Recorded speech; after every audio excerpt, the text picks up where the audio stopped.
Hi everyone. तो आज हम बात करने वाले हैं एबनॉर्मल मॉलिक्यूलर मास और क्वांटा फैक्टर की। देखिए, ये वीडियो बोर्ड के पॉइंट ऑफ व्यू से तो इम्पोर्टेंट है ही, साथ ही साथ कंपटीशन पॉइंट ऑफ व्यू से भी बहुत ज़्यादा इंपॉर्टेंट होने वाली है, क्योंकि इसके बाद न्यूमेरिकल ही होंगे बस।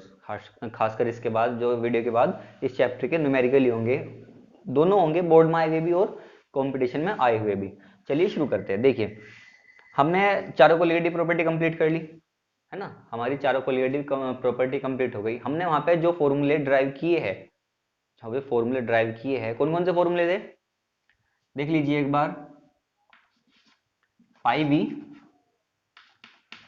ई is equal to N R T, और क्या था, del T B is equal to K B into molality, और डेल टी एफ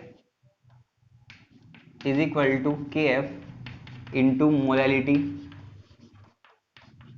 और क्या था, lowering in vapor pressure on P naught is equal to n upon n plus n mole fraction of solute. ये फॉर्मूले थे, चारों के चारों फॉर्मूले। ये चारों के चारों फॉर्मूले कहाँ अप्लाई होंगे अब तक, मतलब कहाँ अप्लाई होते थे, नॉन इलेक्ट्रोलाइट्स पर। नॉन इलेक्ट्रोलाइट्स पर मतलब जो सॉल्यूशन में, एक्वस सॉल्यूशन में डिसोसिएट नहीं होते, जैसे कि सुक्रोज है, ग्लूकोज है, यूरिया है, ये सब क्या है, non electrolyte. KCl, NaCl, MgCl2, CaCl2, ये सब क्या है, इलेक्ट्रोलाइट्स। HCl, CH3COOH, H2SO4, ये सब क्या होंगे आपके, ये सब इलेक्ट्रोलाइट्स है। आपने भी देखा होगा जब इनके न्यूमेरिकल हुए, 4 वीडियो आ गई इनके न्यूमेरिकल की, है ना। वहां पे सब क्या यूज हुआ, सुक्रोज यूज हो रहा, कहीं कहीं इथाइलिन ग्लाइकोल यूज हो रहा है ना, कहीं यूरिया यूज हो रहा है। यहाँ पे NaCl, KCl कहीं नहीं आया इनके न्यूमेरिकल में, मतलब सब नॉन इलेक्ट्रोलाइट आए। ठीक है, तो फॉर्मूले कहाँ अप्लाई होंगे, जहां पर नॉन इलेक्ट्रोलाइट होगा सॉल्यूट, वो डिसोसिएट नहीं होगा, वो एसोसिएट नहीं होगा। ठीक है, वो डिसोसिएट नहीं होगा, वो एसोसिएट नहीं होगा। ये फॉर्मूले वहां अप्लाई होंगे। ठीक है, अब मेरे पास कुछ इस तरह के सॉल्यूट भी आते हैं जो इलेक्ट्रोलाइट्स है, जैसे कि NaCl, KCl हमने बताया आपको। ठीक है, इन्हीं के लिए इन फॉर्मूला का मॉडिफिकेशन होगा यहाँ पर, इन्हीं के लिए इन फॉर्मूला का मॉडिफिकेशन होगा। चलिए देखते हैं। देखिए, कोलिगेटिव प्रॉपर्टी क्या है, एक कोलिगेटिव प्रॉपर्टी क्या है, नंबर ऑफ पार्टिकल पर डिपेंड करते हैं। ठीक है, नंबर ऑफ पार्टिकल पर डिपेंड करती है। यहाँ पर एग्जांपल देखते हैं, अगर हम एक्वस KCl का, तो ये K पॉजिटिव और Cl नेगेटिव में डिसोसिएट हो जाएगा, है ना, K पॉजिटिव और Cl नेगेटिव में। अब यहाँ पे क्या है, हम पार्टिकल को एक मान रहे थे KCl को, लेकिन KCl क्या है, K पॉजिटिव दो, K पॉजिटिव और Cl नेगेटिव में डिसोसिएट हो गया। अब मेरे पास पार्टिकल जो है दो है। ठीक है, अब मेरे पास पार्टिकल क्या है, दो है। सुनो, colligative property number of particle पर डिपेंड करती है। अब कोलिगेटिव प्रॉपर्टी क्या निकल के आएगी, जस्ट डबल निकल के आएगी। ठीक है, जस्ट डबल निकल के आएगी।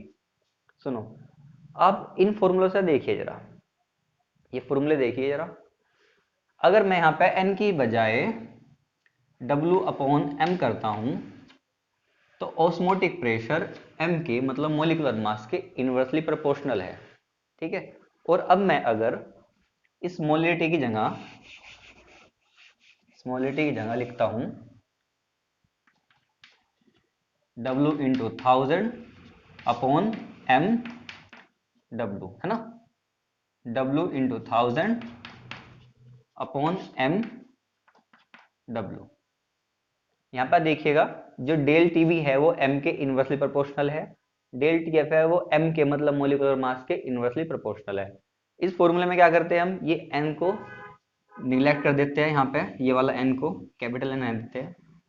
ये क्या बनता है आपका, ये बनता है आपका फॉर्मूला आगे चल के W अपॉन एम, और W अपॉन एम यहाँ पे कैपिटल किसके लिए है, सॉल्वेंट के लिए, स्मॉल किसके लिए, सॉल्यूट के लिए। या फिर ये ऊपर जाएगा W इंटू कैपिटल M और small m into capital W। तो आप देखिएगा यहाँ पे ये जो है m के इनवर्सली प्रोपोर्शनल है, नहीं है, m के इनवर्सली प्रोपोर्शनल है, जो लोअरिंग वेपर प्रेशर है मेरे पास मोलिकुलर मास के इनवर्सली प्रोपोर्शनल है। तो हम यहाँ कह सकते हैं जो कोलिगेटिव प्रॉपर्टी होगी, जो कोलिगेटिव प्रॉपर्टी होगी,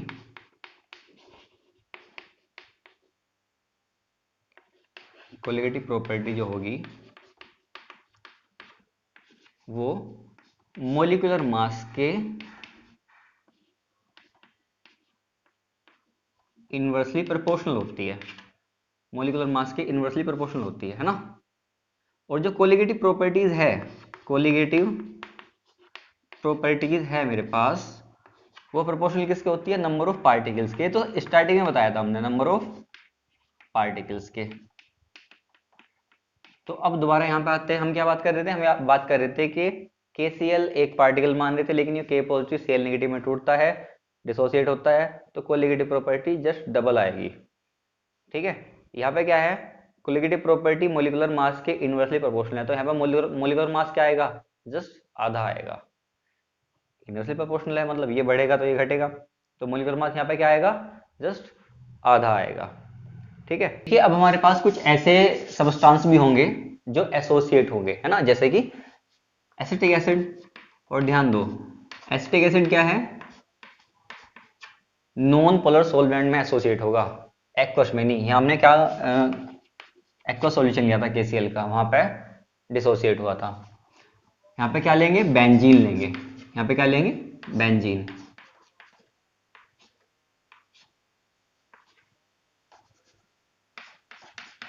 CH3COOH, ठीक है। यहाँ पे क्या होगा आपका, एसोसिएशन। ठीक है,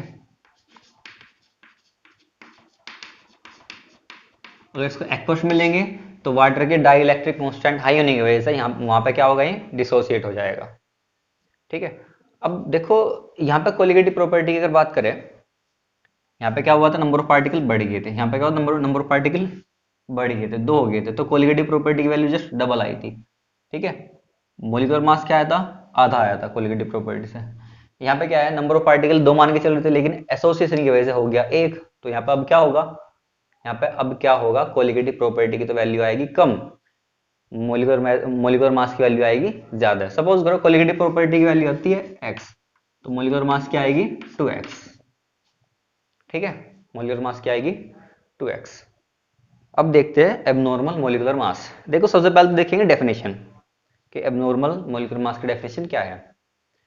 एक पहले बता दूं मैं आपको, जो मोलिकुलर मास है, अगर हम किसी सब्सटेंस का मोलिकुलर मास जो है, जो पीछे आई हुई कोलिगेटिव प्रॉपर्टी है उनसे डिटरमाइन करते हैं, और उसकी जो मोलिकुलर मास की जो वैल्यू है थ्योरेटिकल वैल्यू से अलग आती है, ठीक है, तो हम ये कहेंगे कि वो substance abnormal molecular mass show करता है।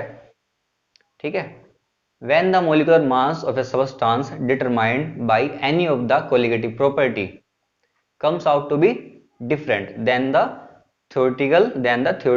value, the substance is said to show abnormal molecular mass। ठीक है, देखेंगे। और एक बात और कि जो मोलिकुलर मास एबनॉर्मल है वो आता क्यों है। ठीक है, जब सॉल्यूशन, पहला पॉइंट, जब सॉल्यूशन कंसंट्रेटेड हो, मतलब कंसंट्रेशन ज्यादा हो। दूसरा पॉइंट, जब सॉल्यूट का एसोसिएशन होता हो, है ना। तीसरा, जब सॉल्यूट का डिसोसिएशन होता हो।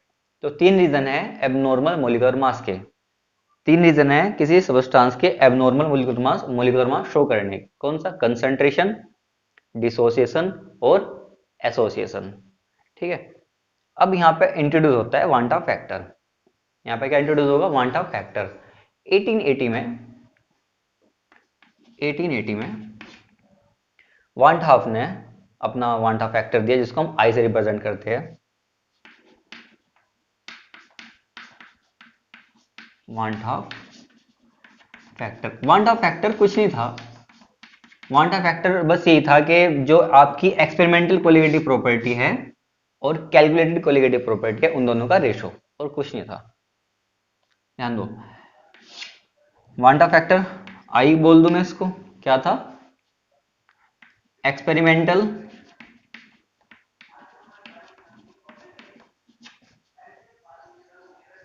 वैल्यू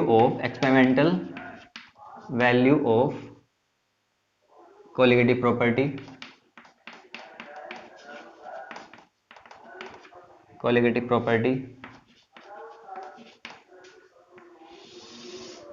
अपॉन कैलकुलेटेड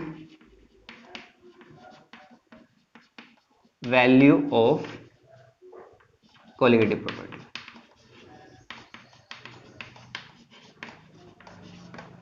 ठीक है, हम कभी कभी कैलकुलेटेड को नॉर्मल भी बोलते हैं और एक्सपेरिमेंटल को ऑब्जर्व्ड भी बोलते हैं। ठीक है, इसको हम शॉर्ट में करके कुछ ऐसे लिख लेते हैं, I is equal to del experimental del calculated, del calculated. अब देखिएगा, हमने एक रिलेशन, आपको रिलेशन पहले बताया था, अभी लिखा हुआ है यहाँ पे कि जो कोलिगेटिव प्रॉपर्टी है वो मोलिकुलर मास के जस्ट इनवर्सली प्रोपोर्शनल होती है। तो यहाँ पर जो कोलिगेटिव प्रॉपर्टी है, एक्सपेरिमेंटल कोलिगेटिव प्रॉपर्टी है, वो इनवर्सली प्रोपोर्शनल होगी एक्सपेरिमेंटल मोलिकुलर मास के, है ना। और जो यहाँ पे कैलकुलेटेड कोलिगेटिव प्रॉपर्टी है वो इनवर्सली प्रोपोर्शनल होगी कैलकुलेटेड मोलिकुलर मास के। तो अब हम आई को कैसे लिख सकते हैं, आई को लिख सकते हैं m calculated upon m experimental. और ये वांटा फैक्टर आया क्यों था, वांटा फैक्टर आया क्यों था, ध्यान दो। वांटा फैक्टर जो आया था वो डिसोसिएशन और एसोसिएशन के एक्सटेंट को कैलकुलेट करने के लिए आया था। ठीक है, जो कि अब हम इसके बाद करेंगे, ध्यान दो। अब अभी बता रहा हूँ वांटा फैक्टर, अगर आपसे कोई पूछता है कि वांटा फैक्टर क्यों दिया गया, to calculate the extent of dissociation और एसोसिएशन, सिंपल। ठीक है, चलिए करते हैं आगे।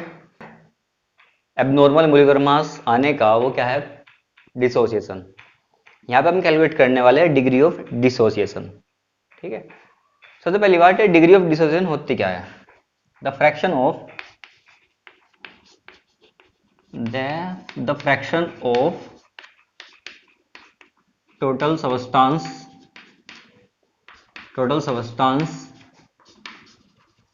that undergoes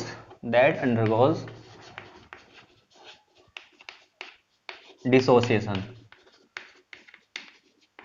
किस सब्सटेंस का वो फ्रैक्शन, टोटल सब्सटेंस का वो फ्रैक्शन जो डिसोसिएट होता है।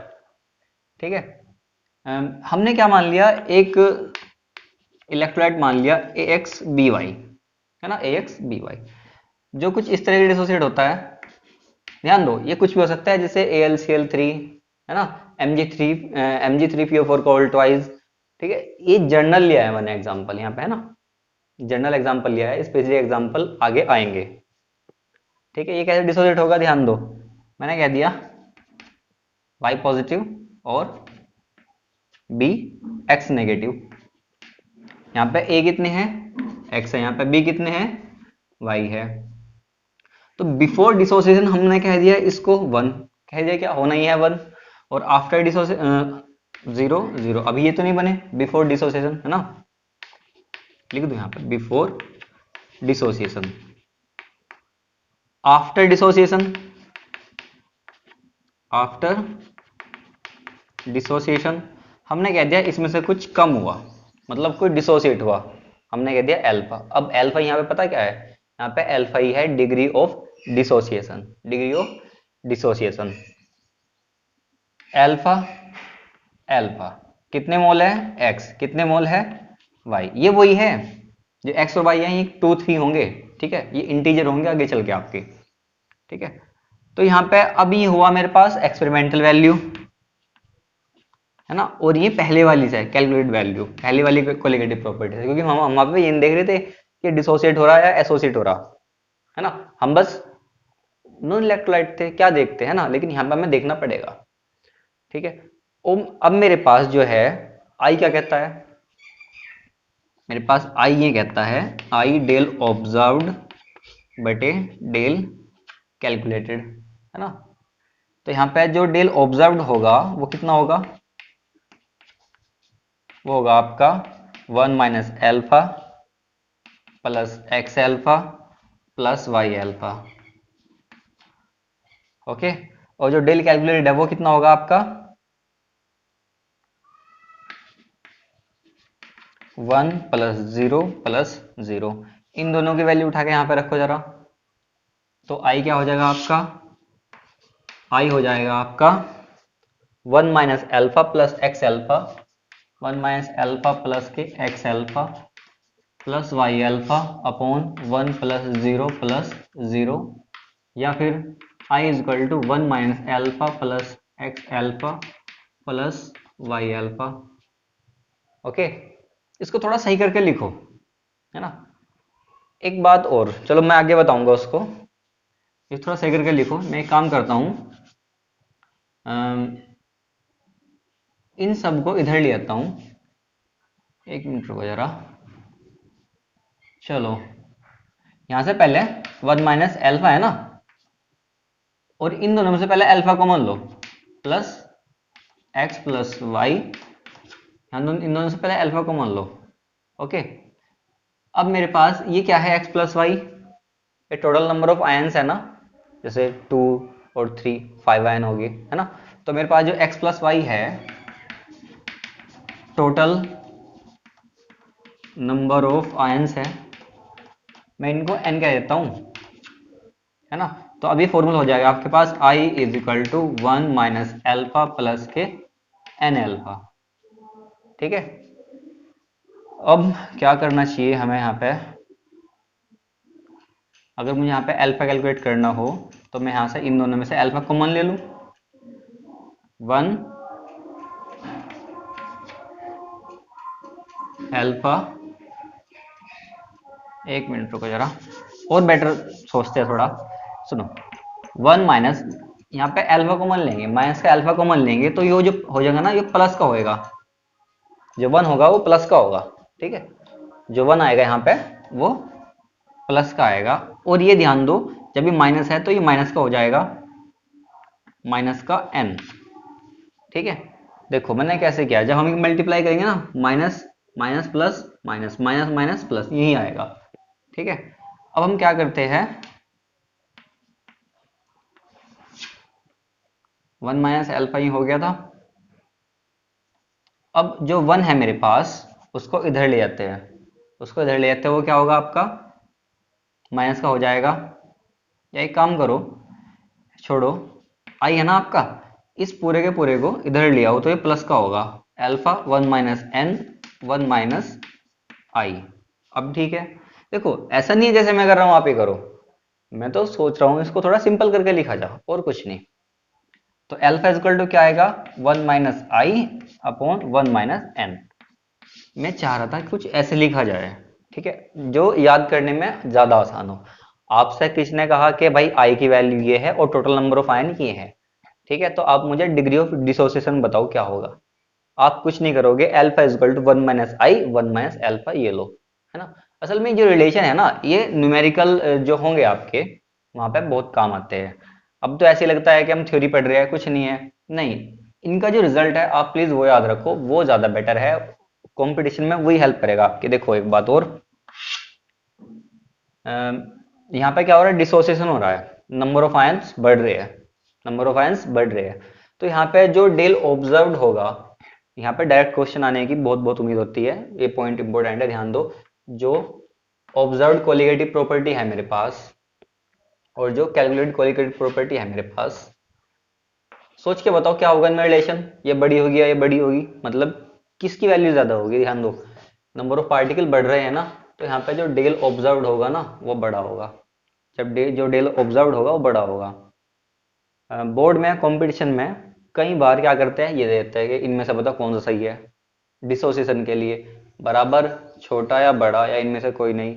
सुनो, डेल ऑब्जर्व्ड बड़ा होगा डेल कैलकुलेटेड से।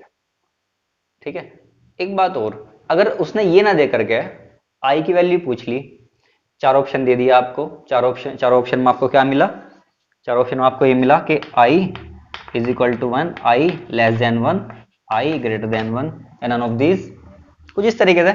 तो ध्यान दो, डिसोसिएशन के लिए इनमें से कौन सा सही है, ध्यान दो, आई कौन सा सही है इनमें से, ध्यान दो। मैं ये कह रहा हूं ना कि डेल ऑब्जर्व जो है मेरे पास, डेल ऑब्जर्व जो है वो बड़ा है ना, तो मेरे पास यहाँ पे आई की वैल्यू ज्यादा आएगी 1 से, ज्यादा आएगी 1 से।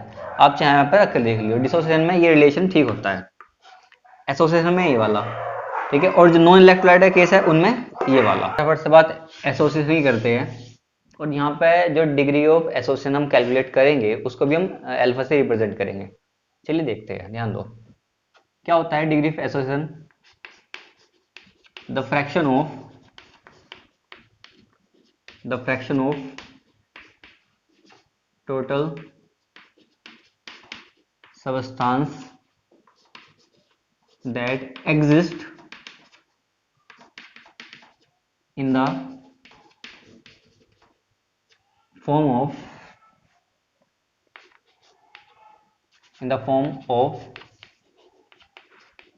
associated molecule।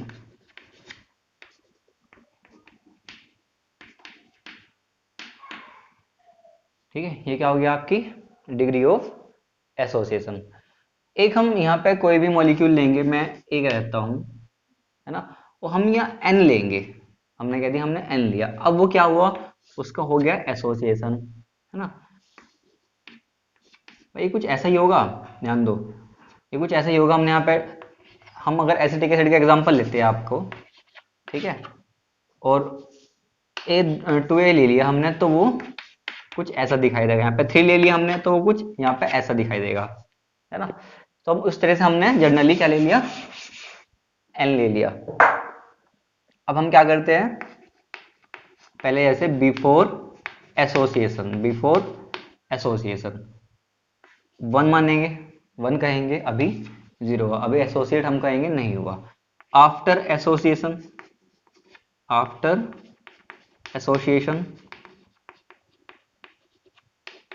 माइनस अल्फा, और यहाँ पे क्या हुआ अल्फा, लेकिन ध्यान दो और यहाँ पे कम हुए हैं, ठीक है, यहाँ पे कम हुए हैं तो हम यहाँ पर n से डिवाइड करेंगे, वहां पे डिसोसिएशन में क्या कर देते हैं हम मल्टीप्लाई कर देते हैं। ओके, तो यहाँ पे अल्फा अपॉन n हो गया। आई क्या क्या होता है हमारे पास, आई क्या होता है del observed upon del calculated. यहाँ पे डायरेक्ट लिख दो हम, I is equal to del observe क्या होगा 1 minus alpha plus alpha upon N, 1 minus alpha plus alpha upon N upon 1 plus 0 upon 1 plus 0। तो आई मेरे पास क्या हो जाएगा 1 माइनस अल्फा प्लस के अल्फा अपॉन एन। ठीक है, ये क्या आ जाएगा आपका, सिंपली क्या होगा ये, इसको हम सोल्व कर सकते हैं, ऐसी बात नहीं, हमने जैसे पहले सोल्व किया था ऐसे सोल्व कर सकते हैं।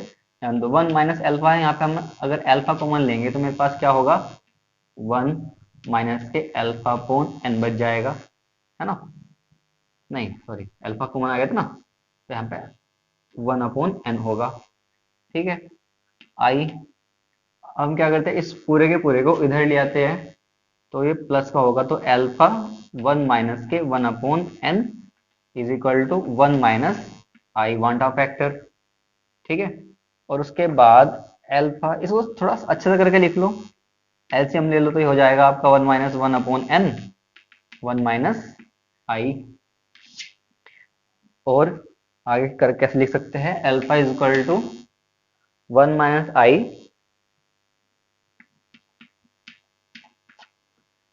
मल्टीप्लाई में जाएगा N upon N minus 1, N upon N minus 1, ये वैल्यू आएगी आपकी इस बार अल्फा की, है ना। ठीक है, ये हम डिग्री ऑफ एसोसिएशन कैलकुलेट कर सकते हैं जहां पे एसोसिएशन होगा किसी मॉलिक्यूल का। अब यहाँ पे जो आएगा आपकी डेल ऑब्जर्व, जैसे हमने पहले बात की थी, ध्यान दो डेल ऑब्जर्व्ड और डेल कैलकुलेटेड, ध्यान दो यहाँ पे नंबर ऑफ मॉलिक्यूल्स या नंबर ऑफ पार्टिकल अगर मैं बोलूँ यहाँ पे कम हो रहे ज्यादा हो रहे, ध्यान दो यहाँ पे एसोसिएशन हो रहा है, जब एसोसिएशन होता है तो नंबर ऑफ पार्टिकल कम होते हैं, तो यहाँ पे जो डेल ऑब्जर्व निकल के आएगी वो कम आएगी, जो यहाँ पे आई की वैल्यू होगी वो 1 से कम होगी। और दोबारा बताऊंगा मैं कि अगर डिसोसिएशन होगा तो आई की वैल्यू ज्यादा आएगी, एसोसिएशन होगा तो आई की वैल्यू कम आएगी, और अगर नॉन इलेक्ट्रोलाइट का केस है, मतलब जहाँ पे सोल्यूट, जहाँ पे सबस्टांस क्या है ना तो डिसोसिएट हो रहा है और ना ही एसोसिएट हो रहा है ना, तो वहां पे क्या होगा, वहां पे क्या होगा आई की वैल्यू 1 के बराबर होगी। ठीक है, ये दो रिजल्ट याद रखिएगा आप, डायरेक्ट क्वेश्चन मिलने की प्रोबेबिलिटी होती है यहाँ से। देखिए अब हम बात करेंगे कुछ मॉडिफाइड फॉर्मूलाज की, मॉडिफाइड कोलिगेटिव प्रॉपर्टीज की।